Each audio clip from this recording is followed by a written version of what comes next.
El primer tema, maestros, el primer tema que vamos a abordar es el decreto 1505-2019, que es una reforma que se le hizo a los artículos 3, 31 y 73 de la Constitución Política de los Estados Unidos Mexicanos. El artículo 3 establece, pues, que toda persona tiene derecho a la educación, lo sabemos perfectamente. El Estado, Federación, Estados, Ciudad de México y municipios impartirán y garantizarán la educación inicial, preescolar, primaria, secundaria, media superior y superior. La educación inicial, preescolar, primaria y secundaria conforman la educación básica. Esta es una de las novedades que en su momento se dio a conocer, por ahí de 2019, y es que entra en juego este nivel educativo llamado educación inicial, que es antes de preescolar.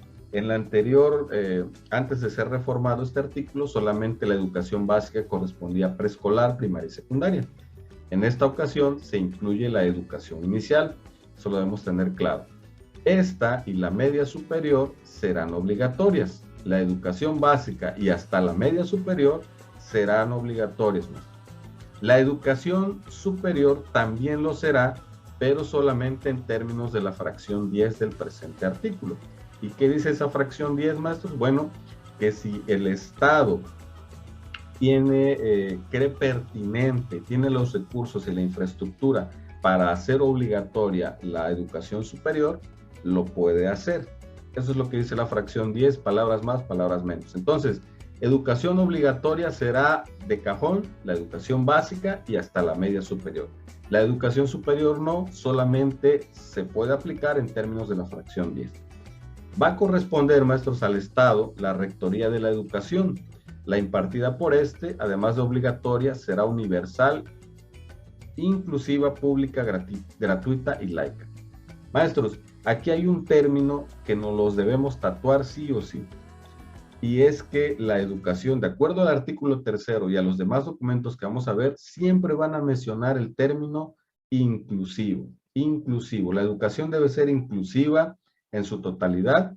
Hay todo un apartado de este tema que también vamos a tratar en otras sesiones, pero eso no se nos debe olvidar que el artículo 3 lo establece, porque ante la duda, bueno, ¿y quién lo dice? Bueno, lo dice el artículo 3, Ley General de Educación, Ley General de los Derechos de las Niñas, Niños y Adolescentes, la nueva escuela mexicana, en fin. Entonces, educación inclusiva, universal, pública, gratuita y laica. La educación también, maestros, se basará en el respeto irrestricto de la dignidad de las personas con un enfoque de derechos humanos y de igualdad sustantiva. Por aquí también se empieza a asomar otro término que vamos a escuchar, y esto tiene que ver con la equidad o la igualdad. Va de la mano con la inclusión y es normativo, y lo dice el artículo 3, y nosotros debemos traducirlo a nuestra práctica. Ahorita estamos conociendo este contenido del artículo 3.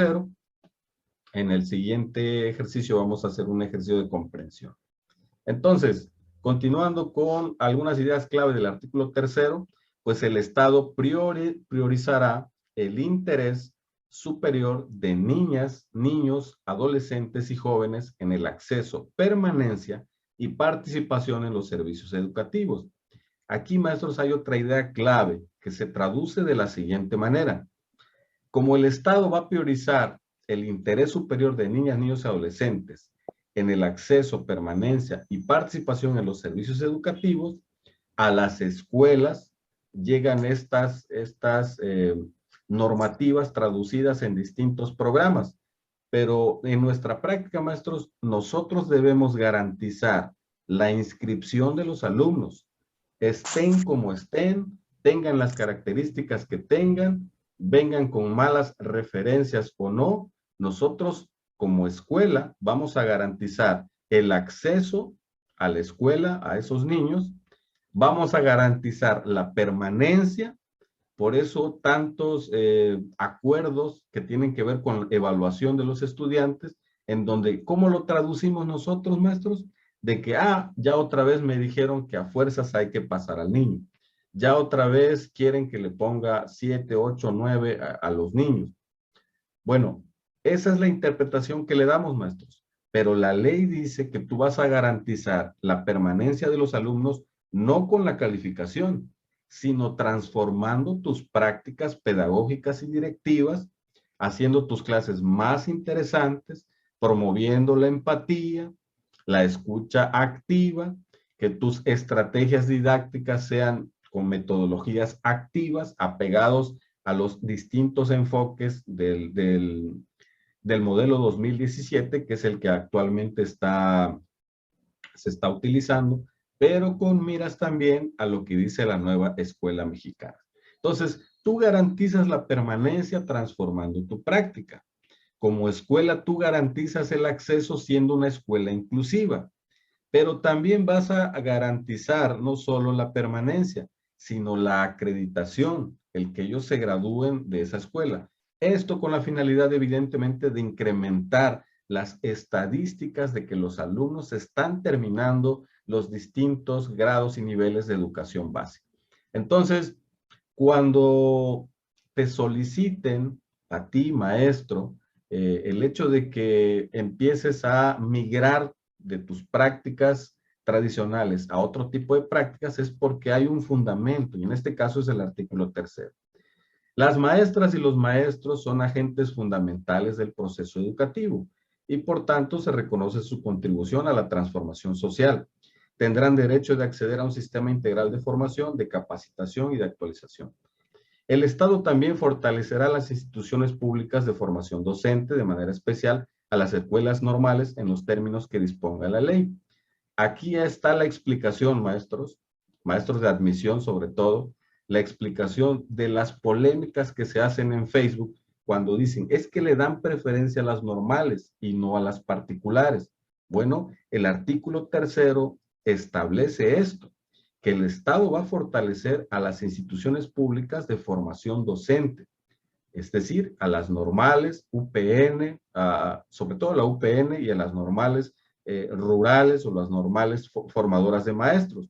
De hecho, uno de los criterios de desempate en los procesos de admisión es ese. Si ya está todo empatado, pero tú estudiaste en Universidad Pedagógica Nacional, te dan la preferencia. No es que le den la preferencia por gusto, es porque el artículo 3º lo establece. Y lo establece también la normativa vigente de la UCICAM. Ahí están los acuerdos. El Estado garantizará que los materiales didácticos, la infraestructura educativa, su mantenimiento y las condiciones del entorno sean idóneos y contribuyan a los fines de la educación. Esto, maestros, también está ocurriendo en los distintos programas del gobierno federal en donde aterrizan a las escuelas ciertos recursos. Bueno, pues tiene que ver precisamente con que se debe garantizar que haya infraestructura digna, haya mantenimiento, haya materiales didácticos, entre otros. Entonces, vean cómo, maestros, el artículo 3º, lo que establece, en muchos de los casos está ocurriendo, solamente que por desconocimiento, o sea, porque no hemos leído esto, porque no tenemos el conocimiento de estos documentos, le damos una interpretación por lo regular negativa a todo lo que sucede. Lo que tenemos que hacer de aquí en adelante es eso. Hay una polémica, hay un rumor, hay un comunicado, bueno, ¿qué está detrás de ese comunicado? ¿Qué leyes la fundamentan? Eso es lo que yo debo hacer para no caer en polémicas que luego pues nos desgastan y nos confunden y crea incertidumbre, sobre todo en estos procesos de la UCICAM. Los planes y programas de estudio van a tener perspectiva de género y una orientación integral, por lo que se incluirá el conocimiento de las ciencias y humanidades, la enseñanza de las matemáticas, la lectoescritura, la literacidad, la historia, la geografía, el civismo, filosofía, tecnología, innovación, lenguas indígenas de nuestro país, lenguas extranjeras, educación física, deporte, artes, música, promoción de estilos de vida saludables, educación sexual y reproductiva y el cuidado al medio ambiente. Aquí hay otro elemento, maestros, que traducido a nuestra práctica ya está ocurriendo. Hay una asignatura que se llama vida saludable. Se le da también una ponderación muy precisa a la asignatura de tutorías. En el caso de formación cívica y ética, por ejemplo, en secundarias, se crearon más espacios para poder tomar este tipo de clases. También en historia se pretende implementar nuevamente la filosofía, tecnología e innovación, pero maestros, hay algo que en los documentos normativos nos insisten mucho y en estos procesos nos insistieron mucho y en los exámenes igual, y es todo lo que tiene que ver, maestros, con revalorizar a las lenguas indígenas, a las comunidades indígenas. Por eso hay todo un apartado donde vamos a abordar el enfoque intercultural de la educación, en donde podemos ahí nosotros ver realmente el peso específico que le quiere dar el gobierno a estas áreas.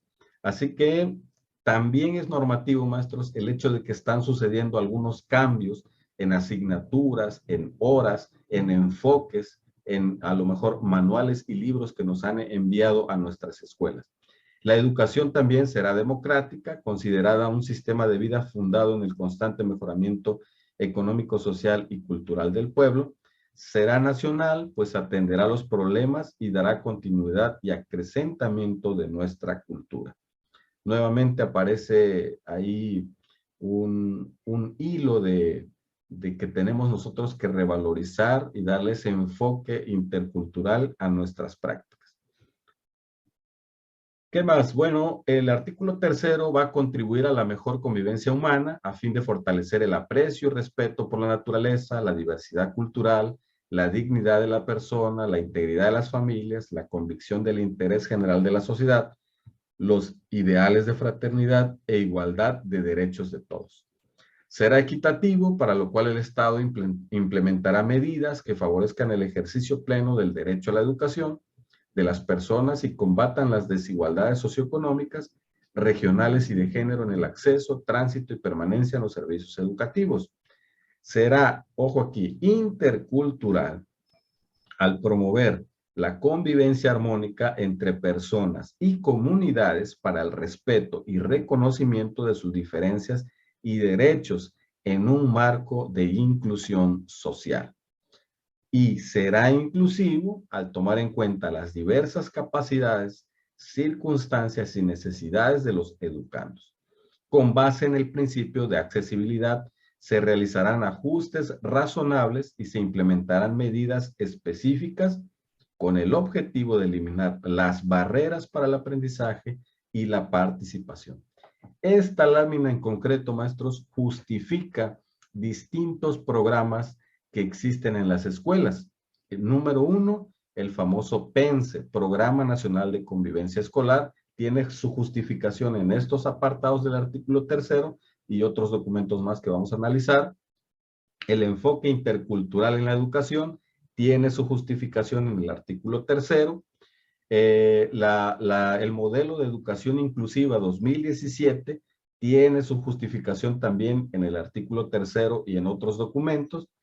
Y ya aparecen aquí, maestros, algunos conceptos que en teoría nosotros debemos manejar. El primero, maestro, tiene que ver con ajustes razonables. Ese es un término que en el día a día nosotros debemos manejar. Antes se llamaban adecuaciones curriculares, es decir, ante la presencia de un alumno diferente, el profesor tenía que hacer adecuaciones curriculares. Ese es un modelo de integración, porque lo que pretendíamos al hacer esa adecuación era integrar al alumno al grupo. El enfoque cambia totalmente, maestros. Ahora el artículo tercero y los otros documentos establecen que los ajustes razonables tienen que ver con la infraestructura, la metodología de trabajo del profesor. Esos ajustes razonables, maestros, responden a que la inclusión es una escuela para todos. Es una escuela que incluye a todos, en donde también el profesor debe planear para todos y no hacer estas actividades extras o distintas para un determinado alumno. Esto también con la finalidad de eliminar las barreras para el aprendizaje, que es otro término que nosotros debemos manejar ya en el día a día.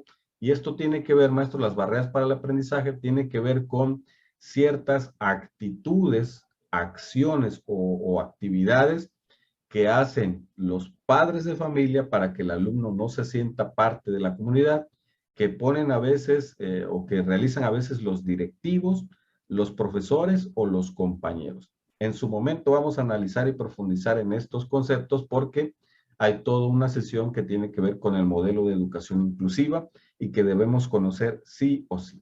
Entonces, maestros, quiero que estas ideas generales del artículo tercero las vayan ustedes, se vayan apropiando de ellas porque justifican todos los programas que vamos a ver más adelante. Programa Nacional de Convivencia Escolar, Modelo de Educación Inclusiva, los consejos técnicos escolares. Es muy importante que vayamos nosotros relacionando estos conceptos con nuestra práctica docente. Bueno, también será integral, pues educará para la vida. Este es otro concepto que ahorita vamos a darle interpretación, con el objeto de desarrollar en las personas capacidades cognitivas, socioemocionales y físicas que les permitan alcanzar su bienestar. Este término, maestros, que también aparece mucho en la nueva escuela mexicana, educar para la vida, se traduce en que nuestras prácticas se deben apegar a un enfoque que promueve el modelo 2017 que se llama aprendizaje situado. Es decir, nuestras prácticas se deben apegar lo más posible a llevar la realidad del entorno inmediato del alumno al aula. Es decir, atrás debió haber quedado el maestro que solo transmite contenidos. Ahora se requiere de un profesor que se apegue a este postulado y donde promueva una educación más integral, más contextualizada, que aparte de desarrollar capacidades cognitivas, que eso va de cajón, podamos nosotros abordar a la parte socioemocional y física para que el alumno pueda alcanzar su pleno bienestar y contribuya al fortalecimiento del tejido social. Eso es normativo, está aquí y está en la nueva escuela mexicana también, que en su momento lo vamos a analizar. Hay otra palabra, maestros, que promueve el artículo tercero y que aparece en la nueva escuela mexicana, y es que la educación será de excelencia. Cuando nosotros escuchamos por primera vez ese término en estas reformas, inmediatamente lo relacionamos con lo que sabemos, pensando en que una educación de excelencia tiene que ver con la infraestructura, con que exista internet, con que no se le adeuden horas a la escuela, con que los maestros estén súper preparados, con doctorados y todo esto, pero en realidad no, maestros. El artículo tercero nos los deja claro que la excelencia en la educación se debe entender como el mejoramiento integral constante que promueva el máximo logro de aprendizaje de los educandos. Ese mejoramiento constante, maestro, se refiere al profesor. Hay todo un apartado en la dimensión número 1 que hace referencia, maestros, al mejoramiento profesional, al mejoramiento continuo del profesor y la superación profesional del mismo. ¿Por qué? Porque aquí lo dice el artículo tercero. Entonces nosotros al interior de las escuelas debemos nosotros trazar nuestra propia ruta de superación profesional, con los elementos que nos envíen la Secretaría de Educación Pública, es decir, cursos, webinars, talleres, videos. Por eso es que en los últimos 2 años, maestros, los que ya están en función, se darán cuenta que la Secretaría manda invitación para el webinar tal, invitación para la plática tal, invitación para el curso tal. Bueno, porque la educación tiene que ser de excelencia y esa excelencia se alcanza con el mejoramiento continuo de los profesores, enfocados o con la meta última de que los alumnos logren los aprendizajes esperados. También se debe desarrollar el pensamiento crítico y fortalecer los lazos entre escuela y comunidad. Esto es importante y la escuela y comunidad, la relación que debe existir, nos los evalúan en el dominio número 4 del perfil docente y directivo. Debemos tenerlo también presente y para ello también existe el Consejo de Participación Social, que es el espacio idóneo para poder fortalecer estos lazos. En su momento también vamos a analizar esa parte. La educación desarrollará armónicamente todas las facultades del ser humano y fomentará en él a la vez el amor a la patria, el respeto a todos los derechos, las libertades, la cultura de paz y la conciencia de la solidaridad internacional en la independencia y en la justicia. Promoverá la honestidad, los valores y la mejora continua del proceso de enseñanza-aprendizaje. Este párrafo, maestros, es muy interesante y aquí nos aclaran muchas de las acciones que hace el gobierno mismo en relación a, por ejemplo, algunos apoyos que el gobierno federal ha dado a otros países. ¿Cuál es la interpretación que le damos? No, que candil de la calle, oscuridad de su casa. Maestros, esto lo dicen las leyes, están ahí establecidas. Y es una visión que nosotros debemos tener como profesores y poderlas modelar para con nuestros alumnos, porque nosotros debemos fomentar pues el amor a la patria, el respeto a todos los derechos, todos, absolutamente todos, libertades, cultura de paz, conciencia de solidaridad internacional en la independencia y en la justicia. Entonces, maestros, si nosotros vemos tal vez en nuestros contenidos temas que se apegan a este tipo de valores, pues están debidamente justificadas en el artículo 3. Para contribuir al cumplimiento de los objetivos de este artículo, se crea el Sistema Nacional de Mejora Continua en la Educación. Este Sistema Nacional, maestros, existe y tiene su antecedente en el gobierno de Felipe Calderón. En su momento también vamos a ver ese tema, me parece que mañana. Así que todo, maestros, lo que sucede actualmente en nuestro sistema educativo, los programas, los cursos, la parte administrativa y burocrática de las que a veces nos quejamos, pues tiene su justificación, maestros, en el artículo 3 constitucional, y debo tener el conocimiento de ello para poder desempeñarme de forma efectiva como directivo, como docente, como futuro docente y como sustentante a uno de los procesos de la UCITAM.